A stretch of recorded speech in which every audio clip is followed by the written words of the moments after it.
All right, well, are you looking for a little road trip? I hope so, because we're opening up the On the Road Vault today. As Jason Davis features unusual places to visit that are only a tank of gas away. Today, he is taking us to Iowa to meet a very special artist who does amazing things with matches. Recently, a couple emailed us about a great place to visit. A museum just named the Iowa Tourism Attraction of the Year, where you can see everything from the space shuttle to the U.S. Capitol made out of millions of these.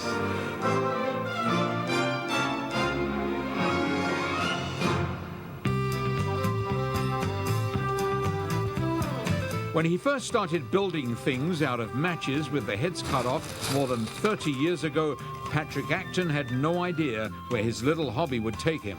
And with no money and no tools and no shop, I began making little buildings out of matchsticks to pass the winter hours. But it's a long winter. Sometimes he'll start in October and he'll still be doing it in April. When he wasn't working as a career counselor and helping to raise his two daughters and son, Patrick worked in his basement on ever more elaborate models. It went from this to this, just like overnight. He went crazy.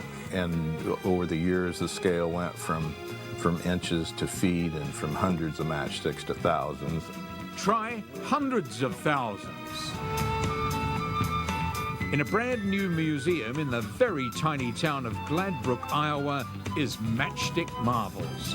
An incredible collection of just a fraction of the more than 60 buildings, ships, animals and planes that Pat Acton has painstakingly put together one matchstick at a time. Anything with a curve or shape of any kind, it's literally bend the stick, glue it, set it in place. The largest model here is the U.S. Capitol building, completed in 2001. It has 500 tiny windows and contains nearly 500,000 matches. Last year, 30,000 people made the pilgrimage to Gladbrook to gaze in awe at Pat's obsession. Around the world, samples of his work are on display at Ripley's Believe It or Not museums. This incredible version of Hogwarts School of Witchcraft and Wizardry, which took over 600,000 sticks and 15 gallons of carpenter's glue, has been sold to an attraction in Spain called the House of Kathmandu.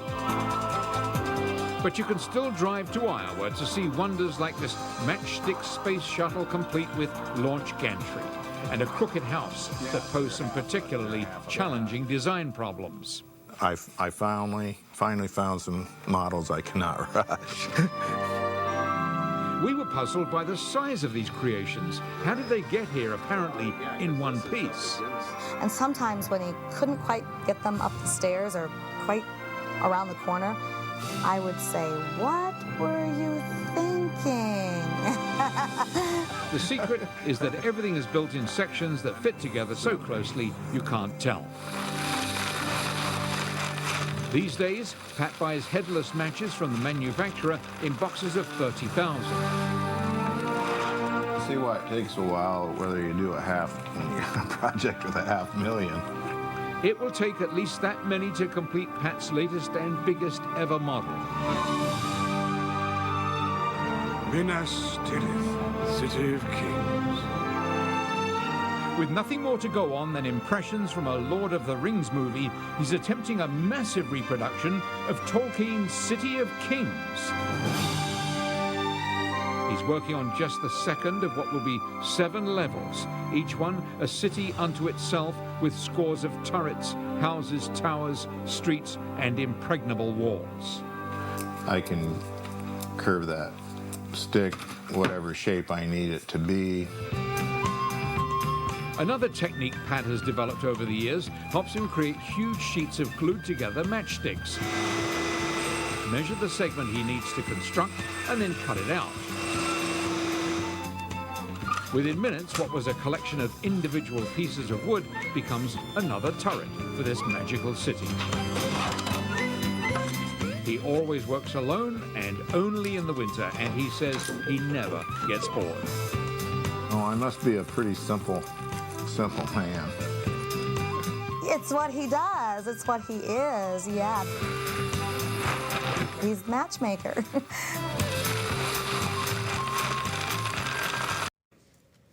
my gosh. Crazy.